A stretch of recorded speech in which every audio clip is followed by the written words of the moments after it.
ধর্মনগরে সংগঠিত বিকল্প জাতীয় সড়ক মেরামতের দাবিতে কংগ্রেসের অবরোধ কর্মসূচি। বিকল্প জাতীয় সড়ক দ্রুত সংস্কারের দাবিতে বৃহস্পতিবার ধর্মনগরের কালিকাপুর এলাকায় ধর্মনগর জেলা কংগ্রেসের উদ্যোগে পথ অবরোধ এবং আইন অমান্য কর্মসূচি পালিত হয়। অবরোধের জেরে জাতীয় সড়কে যান চলাচল দীর্ঘ সময় বন্ধ হয়ে পড়ে এবং তীব্র যানজটের সৃষ্টি হয়। পুলিশ ও প্রশাসনের পক্ষ থেকে আন্দোলনকারীদের অবরোধ তুলে নেওয়ার জন্য অনুরোধ জানানো হলেও তারা প্রত্যাখ্যান করেন অবরোধকারীরা। পরবর্তীতে আইনশৃঙ্খলা বজায় রাখতে পুলিশি হস্তক্ষেপে একাধিক কংগ্রেস নেতাকর্মীদের আটক করে পরবর্তীতে নিয়ম অনুযায়ী তাদের মুক্তি দেওয়া হয়। কংগ্রেস নেতৃত্বদের অভিযোগ, রাজ্যের রাস্তাঘাট, শিক্ষা ও স্বাস্থ্য ব্যবস্থা ভেঙে পড়েছে। বিশেষ করে সম্প্রতি নির্মিত কালিকাপুরের বিকল্প জাতীয় সড়ক দ্রুত বেহাল হয়ে পড়ায় সাধারণ মানুষ চরম দুর্ভোগে পড়েছেন। পাশাপাশি সড়ক নির্মাণে বরাদ্দ অর্থের অপব্যবহারের অভিযোগ তোলা হয়। অন্যদিকে ঘটনাস্থলে উপস্থিত ডেপুটি কালেক্টর অ্যান্ড ম্যাজিস্ট্রেট জানায়, সাধারণ মানুষের দুর্ভোগ এড়াতে বারবার অবরোধ তুলে নেওয়ার অনুরোধ করা হলেও আন্দোলনকারীরা রাজি হয়নি। তাই বাধ্য হয়েই ভারতীয় ন্যায় সংহিতার 170 ধারা অনুযায়ী তাদেরকে আটক করা হয়। প্রশাসনের আশ্বাস সত্ত্বেও কংগ্রেস জানিয়েছে, সড়ক সংস্কারের দাবিতে তাদের আন্দোলন আগামী দিনেও অব্যাহত থাকবে। ধর্মনগর থেকে নিজস্ব প্রতিনিধি রিপোর্ট, শ্যামলী ত্রিপুরা।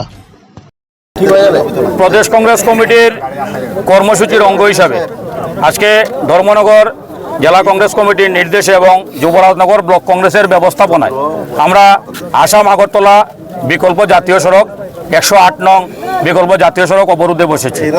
আমরা দেখতে পেয়েছি আসাম থেকে আগরতলাগামী যে রাস্তাটা বিকল্প জাতীয় সড়ক, এই সড়কে মানুষ উপযোগের কোনো ব্যবস্থা নেই।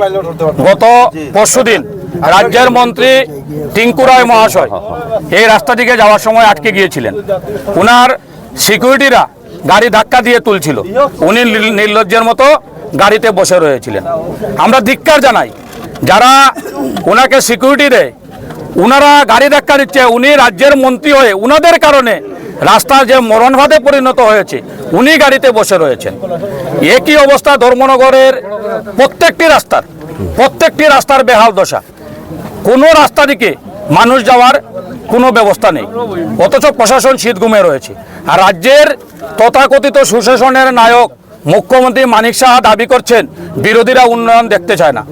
আমি বলবো, উনার চোখে একটি চশমা রয়েছে, উনার ক্যাবিনেটের মন্ত্রী টিঙ্কু বাবুর চোখে একটি চশমা রয়েছে। আরো দু চারটি চশমা জুড়ে একজন পরে রাজ্যের উন্নয়নগুলো দেখবেন। উনিও নিশ্চয়ই দেখেছেন সোশ্যাল মিডিয়ায় উনার ক্যাবিনেট মন্ত্রী কিভাবে রাস্তায় আটকে পড়েছিলেন। তাই বিরোধীদের চশমা দান না করে উনার যদি প্রয়োজন হয়, আমরা আজকের এই বিক্ষোভ কর্মসূচি থেকে উনার জন্য কয়েকটি চশমা পাঠিয়ে দেব। উনি রাজ্যের যে উন্নয়ন করছেন, যে রাস্তাগুলি মরণফাঁদে পরিণত হয়েছে, ত্রিপুরা রাজ্যে যে ট্রেন দিয়ে কয়েকদিন পর পর নেশা সামগ্রী ঢুকছে, ধর্মনগর সহ গোটা ত্রিপুরা রাজ্যের স্বাস্থ্য ব্যবস্থার যে বেহাল অবস্থা, গোটা ত্রিপুরা রাজ্যের শিক্ষা ব্যবস্থার যে বেহাল অবস্থা, ত্রিপুরা রাজ্যে পানীয় জলের যে দুর্নীতি চলছে, ধর্মনগর সহ গোটা রাজ্যে অটল জল মিশনের নামে কোটি কোটি টাকা আত্মসাৎ হচ্ছে, মানুষ বিশুদ্ধ পানীয় জল পাচ্ছে না। এই দিকগুলো বিবেচনা করে এখানে যারা আমাদের অবরোধের কারণে আটকে পড়েছেন, ওনাদের কাছে আমরা ক্ষমা প্রার্থী।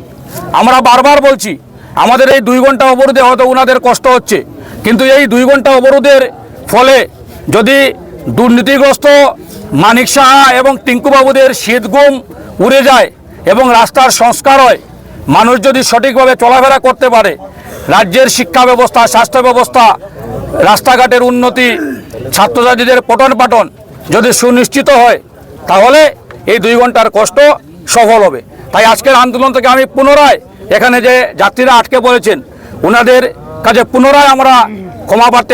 আমাদের জন্য আপনারা 2 ঘন্টা কষ্ট করতে হচ্ছে, এই কষ্টের সুফল নিশ্চয় আপনারা পাবেন এবং এই আন্দোলনে আপনারা দলে দলে সামিল হয়ে জাতীয় কংগ্রেসের হাতকে শক্তিশালী করুন। কারণ আপনারা দেখতে পেয়েছেন দিল্লির যন্তর মন্তরে নিট কেলেঙ্কারির প্রতিবাদে শিক্ষামন্ত্রী ধর্মেন্দ্র প্রধানের পদত্যাগের দাবিতে ভারতবর্ষের যে ছাত্র যুবরা আন্দোলন করেছিল, সেই ছাত্র যুবদের ওপর তরিপাড় গৃহমন্ত্রী অমিত শাহর পুলিশ নির্বিচারে লাঠিচার্জ করেছে।